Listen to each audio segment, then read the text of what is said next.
구원의 복된 역사가 우리 가운데에 함께 해주시는 줄 믿습니다.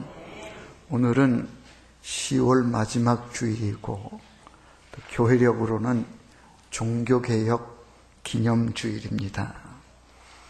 1517년에 마틴 루터에 의해서 개혁되어진 종교개혁, 올해로 501주년이 됩니다.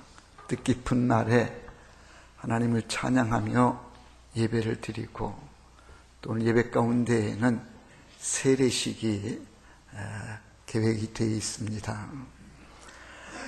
오늘 봉독한 말씀 우리 시편 1편을 통해서 함께 은혜를 나눕니다. 이 시편 1편은 누가 지었는지 언제 쓰여졌는지 연대가 알려져 있지 않습니다.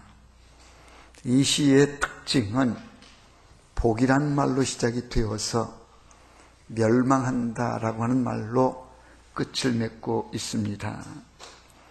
우리 모두가 가장 열망하는 것이 복인데, 그리고 가장 싫어하는 것이 멸망인데, 이 시의 특징은 이렇게 복으로 시작해서 멸망한다로 이렇게 끝을 맺고 있어. 이 시는 인생의 가장 근본적인 문제를 다루고 있는 그런 시다고 이렇게 볼 수 있습니다. 복 있는 사람, 복에 관해서 말씀해 주시는데, 예로부터 우리 동양에서는 오복을 말해 왔습니다. 5가지의 복을 말했는데 그 첫 번째가 수, 그래서 장수하는 것이 복이다 그랬습니다. 두 번째는 부를 말하면서 재물을 많이 모으는 것이 복이다 그랬고요. 세 번째는 강령이라 그래서 건강한 것이 복이다. 네 번째로는 유호독, 그래서 사람들에게 좋은 평판을 듣는 것이 복이라고 말했고, 마지막 5번째가 고종령이라고 그래서 죽을 때에 객사하지 않고 자기 집에서 편안하게 숨지는 것이 복이라고 말했습니다. 사람은 누구나 다 행복하게 살기를 원해서, 그래서 이런 5가지를 갖추는 것이 복이라고 그렇게 여겨왔습니다. 여러분들은 행복이 무엇이라고 생각하십니까? 저는 행복을 우리말 사전에 찾아보니까 이렇게 되어 있습니다. 복된 좋은 운수, 생활에서 충분한 만족과 기쁨을 느끼는 흐뭇한 상태가 행복이다라고 우리말 사전은 그렇게 규정해주고 있습니다. 정말 복이 있는 것이 무엇인지, 유명한 철학자인 플라톤은 행복의 조건을 이렇게 5가지로 말했습니다. 첫 번째가 먹고 입고 살고 싶은 수준에서 조금 약간 부족한 상태가 행복이다. 두 번째는 모든 사람이 칭찬하기에 약간 부족한 용모를 가진 것이 행복이다라고 말했고요. 세 번째는 사람들이 절반 정도밖에 알아주지 않는 그런 정도의 명예를 갖는 것이 행복이고, 네 번째는 겨루어서 한 사람에게는 이기고 2 사람에게는 질 정도의 체력을 갖는 것이 행복이다라고 말했고, 5번째는 자기의 연설을 듣고 청중의 절반은 손뼉을 치고 절반은 치지 않는 그냥 어중간한 말솜씨 갖는 것이 그게 행복이다. 이 플라톤이 말한 행복의 5가지를 보면 한마디로 완벽한 만족한 상태가 행복이 아니라 거기에서 조금 부족한 상태가 행복이라 그렇게 말합니다. 우리는 일반적으로 남들보다 더 부유하고 또 명예와 권세를 지니고 있어서 남보란 듯이 사는 것이 행복이다라고 그렇게 말하는데 지금 보니까 그게 행복이 아니라는 겁니다. 조금 부족한 상태가 행복이다. 자, 여러분, 진정한 행복이 어디에 있다라고 생각하십니까? 오늘 우리는 성경이 말하는 복이 무엇인지에 대해서 주목해 보고자 합니다. 오늘 본문 1절에 보면 복 있는 사람은 악인들의 꾀를 따르지 아니하고 죄인들에게 길에 서지 아니하며 오만한 자의 자리에 앉지 않는 것이 복이라고 말씀합니다. 이 말씀을 히브리어 원문으로 보니까 복 있는 사람을 아실의 하이시라고 하는 그런 말로 쓰여져 있다 하는데 이 말의 뜻을 보니까 그냥 이 행복이라고 하는 복이라고 하는 것이 일반적인 사람들이 말하는 복이 아니라 이거는 진정한 복이요 완전한 복을 말하는데 진정한 복이요 완전한 복인 아실의 하이시는 악인들의 꾀를 따르지 않는 것, 죄인의 길에 서지 않는 것, 오만한 자의 자리에 앉지 않는 것이 그게 복이라고 말씀합니다. 오늘 말씀의 구조를 보면 그게 1절과 2절이 이제 각기 복에 대해서 말씀해 주시는 것이 다른데 1절에서는 조금 소극적인 의미에서 무엇을 하지 않는 것이 복이다라고 말씀하고 2절에서 말씀하는 복은 보다 적극적인 의미에서 무엇을 하는 것이 복이다라고 말씀하고 있습니다. 자, 소극적인 의미에서 무엇을 하지 않는 것이 복이라 그랬는데 세 가지를 하지 않아야 복이라고 성경은 우리에게 말씀합니다. 첫 번째가 뭔가 하면 악인들의 꾀를 따르지 않는 것이 복이라고 말씀합니다. 악인들이 누굽니까? 성경이 말하는 악인은 하나님이 없다고 하는 사람이 악한 사람입니다. 하나님을 두려워하지 않습니다. 하나님을 경외하지도 않습니다. 하나님을 떠난 사람, 하나님 없어도 살 수 있다고 하는 사람, 이런 사람이 악한 사람이고 이런 사람들의 생각, 이런 사람들이 꾸미는 계획, 이걸 가리켜서 성경은 꾀라 그렇게 말했습니다.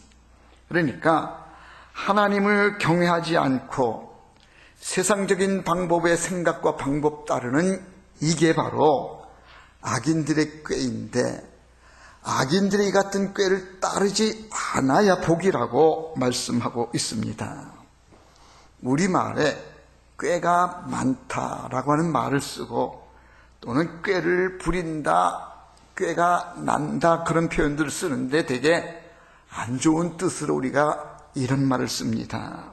그러니까 요령이나 피우고 정도를 걸어가지 않고 일을 쉽게 이루려고 하는 이런 모습을 가리켜서 이제 꾀를 부린다 이렇게 말하는데 이렇게 악을 떠나야 되는데 악한 생각을 도모해서 이런 생각, 세상적인 생각을 가지고 따라가는 이것은 결코 복이 될 수가 없다는 겁니다. 그래서 요한일서 2장 15절로 17절에 보면 이렇게 말씀합니다. 이 세상이나 세상에 있는 것들을 사랑하지 말라. 누구든지 세상을 사랑하면 아버지의 사랑이 그 안에 있지 아니하니 이는 세상에 있는 모든 것이 육신의 정욕과 안목의 정욕과 이생의 자랑이니 다 아버지께로부터 온 것이 아니요 세상으로부터 온 것이라. 이 세상도 그 정욕도 지나가되 오직 하나님의 뜻을 행하는 자는 영원히 거하느니라. 세상죄, 세상 꾀를 따라가는 것, 이건 결코 복이 아니라는 겁니다. 아무리 좋아 보여도 그 길 가는 것은 결코 복이 될 수가 없다. 악인들의 꾀를 따르지 말아라. 세상 방법 따라 살지를 말하라. 그래야 그게 복이 된다고 말씀합니다. 두 번째는요, 죄인들의 길에 서지 아니하며 그랬습니다. 여기에 죄는 하나님이 원하시는 목표에서 빗나간 것을 말합니다. 가야 될 길로 가지 않는 것이 죄라는 얘기입니다. 그러니까 우리는 예수를 믿는 사람이기에 주님께서 우리에게 가라고 명하신 그 길이 있는데 그 길에 맞게 가야 되는데 그 길을 이탈해서 빗나간 것은 바로 죄이고, 그 길에 함께 동행하는 것, 죄의 길에 서는 것은 결코 복이 될 수가 없다는 겁니다. 세상 사람 사는 모습을 보면 쉽게 가려고 그러고 편하게 가려고 그럽니다. 그런데 때로 가로질러 가려고 그러기도 하고 남보다 앞서 가려고 새치기를 하기도 합니다. 하나님 말씀이 복 있는 사람은 결코 정도를 걸어가야지 정도에서 이탈한 삶은 복이 될 수가 없다는 겁니다. 그 길이 아무리 빨리 가는 길이요 편한 길이라 할지라도 그 길이 하나님이 원하시는 길이 아니라고 하면 그 길 가는 것은 결코 복이 될 수가 없다. 죄인의 길에 서지 않는 것, 죄인의 길로 가지 않는 것이 복이라는 겁니다. 세 번째는요, 오만한 자들의 자리에 앉지 않는 것이 복이라고 말씀합니다. 여기에 오만한 자란 그 뜻이 냉소적이다 혹은 경멸하다, 불손하다 그런 뜻을 지니고 있고, 비웃기를 잘하는 것을 가리켜서 오만이라, 다시 말하면요, 하나님을 조롱하고 비웃는 것을 가리켜서 오만한 자라.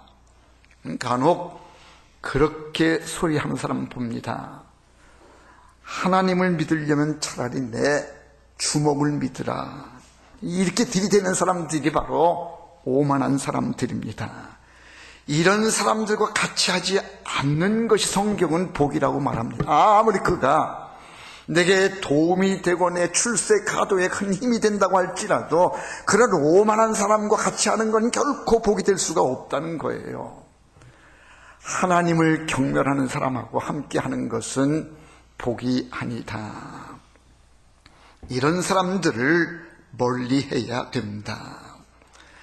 행복한 것, 복이 있다고 하는 것은요, 무슨 물질의 큰 부요함이나 명예나 권세를 얻어야 그래야 복인 것이 아니라, 성경이 말하는 복은 가진 건 누린 것이 남들만큼 그렇게 부유하지 못하다 할지라도 하나님 바라보며 믿음의 정도를 가야 그래야 복 있는 사람이지, 세상적으로 아무리 많은 것을 누리고 있다고 할지라도 악인의 꾀를 따라가고 죄인의 길에 서고 그리고 하나님 없이도 살 수 있다라고 오만한 자들, 그런 사람들하고 더불어 살아서 누리는 이런 복은 결코 복이 될 수가 없다. 그건 복이 아니라는 겁니다.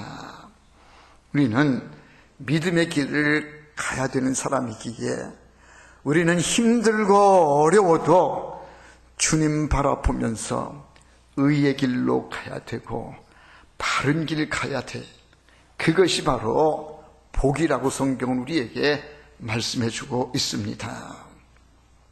이제 두 번째로 적극적으로 뭔가를 하는 것이 복이라고 2절 말씀 우리에게 가르쳐 주는데, 오직 여호와의 율법을 즐거워하여 그의 율법을 주야로 묵상하는 자가 복이 있다고 말씀합니다. 1절에서는 악인의 길을 따르지 않는 것, 죄인의 길에 서지 않는 것, 오만한 자의 자리에 앉지 않는 것이 복이라고 말씀하신 오늘 본문은 이제는 적극적으로 여호와의 율법을 즐거워해야 된다.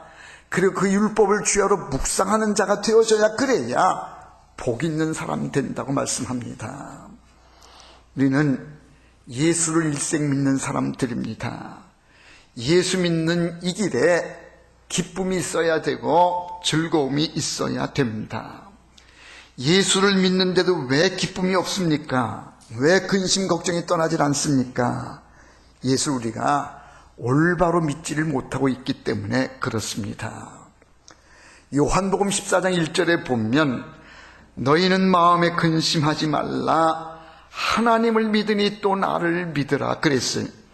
하나님을 전적으로 신뢰하면 물질의 부요나 명예 권세에 상관없이 나의 삶의 상황에 관계없이 우리는 참된 복을 누리고 평강을 누리게 되어 있는데 우리의 믿음이 온전치를 못하기 때문에 세상 사람들을 바라보면서 남들처럼 나도 좀 부유하게 살고 싶다, 나도 명예와 권세를 얻고 싶다, 그런 욕심 따라서 우리는 믿음을 가졌노라 그러면서도 세상 것을 바라보기 때문에 참된 복을 누리지를 못하는 것이다.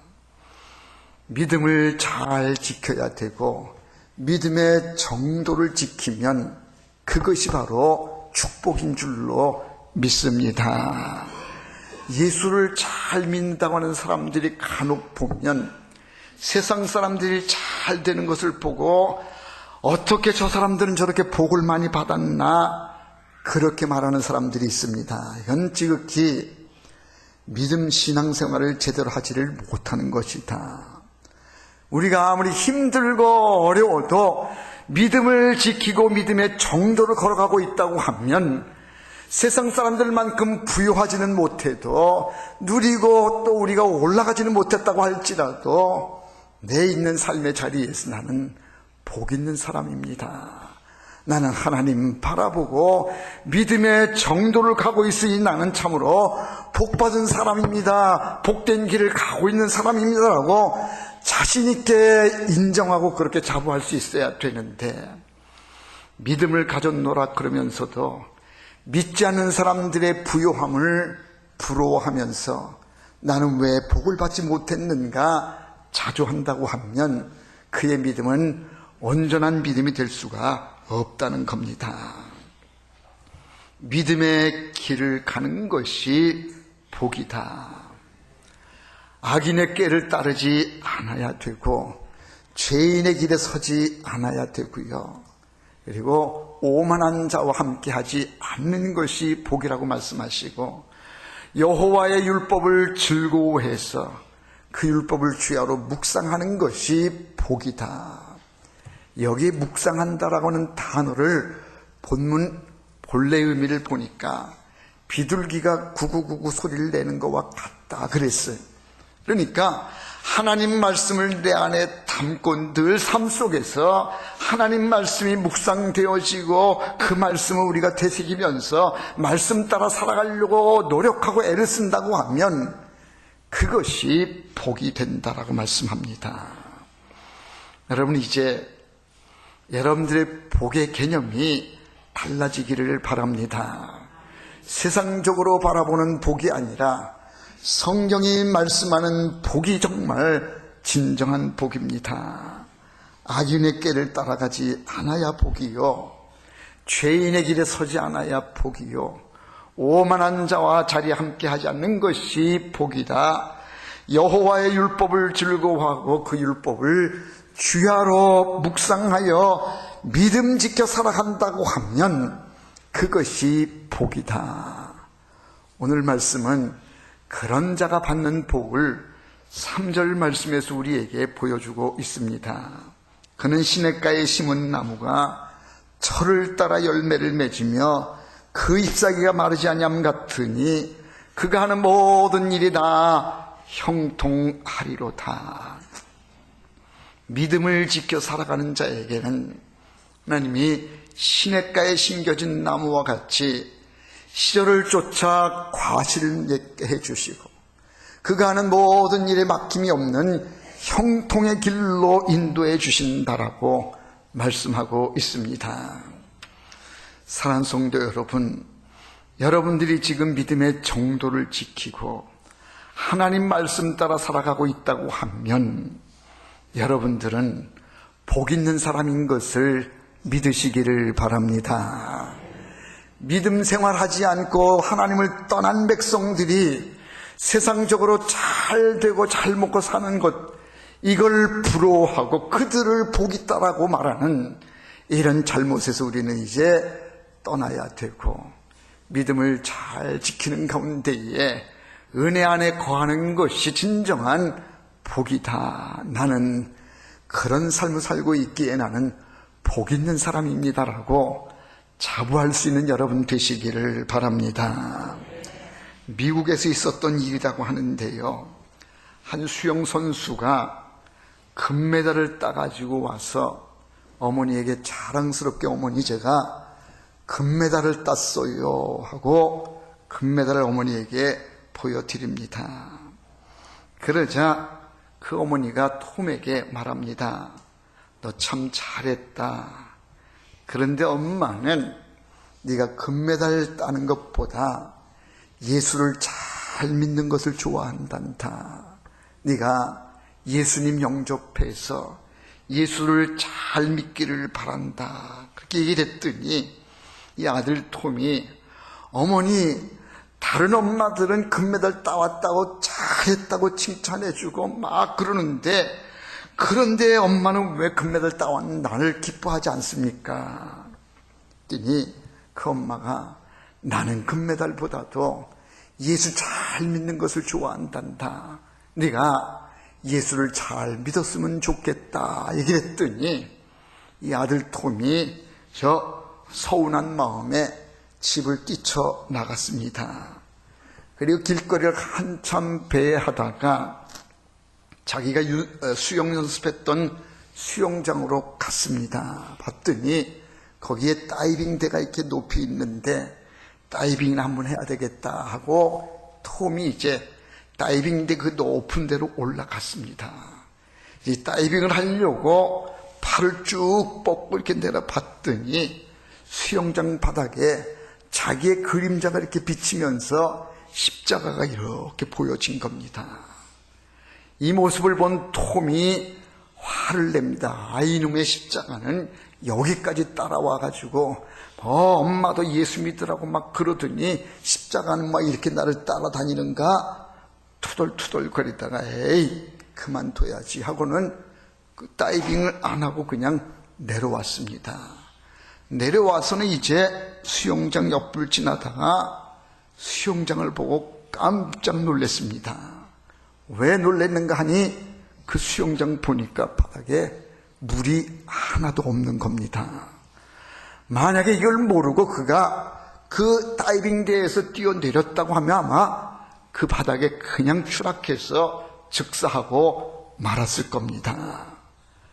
그때서야 이 톰이 십자가가 나를 살렸구나. 이 십자가가 아니었다면 나는 여기에 뛰어내렸을 텐데 내가 십자가를 투덜거리면서 그만둬야지 하고 내려왔기에 내가 산 것이 아닌가. 십자가가 나를 살렸구나. 그리고는 어머니의 얘기를 뉘우치면서 예수를 영접해서 그도 신앙생활을 잘하게 되어졌다는 얘기입니다. 사랑하는 성도 여러분, 무엇이 진정한 복인가? 우리는 믿음의 눈으로 바라보고요, 악인의 꾀를 따르지 않는 것이 복이요, 죄인의 길에 서지 않는 것이 복이요, 오만한 자와 함께하지 않는 것이 복이라 여호와의 율법을 즐거워하고 그의 율법을 주야로 묵상하는 자가 복이 있다고 하시는 오늘 주시는 말씀을 여러분 꼭 기억하셔서 이제는 믿음을 잘 지키시기를 바랍니다. 믿음의 길을 가는 것이 복이요, 이것이 진정한 행복이다. 복된 삶을 이룬 여러분 다 되시기를 주의 이름으로 축원합니다. 기도하겠습니다. 사랑 많으신 아버지 하나님, 복되고 거룩한 날에 안식일을 기억하여 거룩하게 지키게 해주시고 주님 앞에 나와 예배를 드리며 또 귀한 말씀을 통해서 복을 알게 해주시니 감사합니다. 진정한 복은 악인의 꾀를 따르지 않는 것, 죄인의 길에 서지 않는 것, 오만한 자가 되지 않는 것이 복이라고 말씀하시니 우리가 그 복을 받게 해주시고 믿음의 길을 걷게 하여 주옵소서. 여호와의 율법을 즐거워하고 그 율법을 주야로 묵상하는 자가 복이 있다고 하셨사오니 우리 모두가 믿음을 잘 지키는 복된 사람들 되게 해 주옵소서. 시냇가에 심겨진 나무처럼 시절을 쫓아 과실을 맺는 삶이 되게 해주시고 우리의 가는 모든 길이 형통케 하여 주시옵소서. 예수님의 이름으로 기도하옵나이다. 아멘.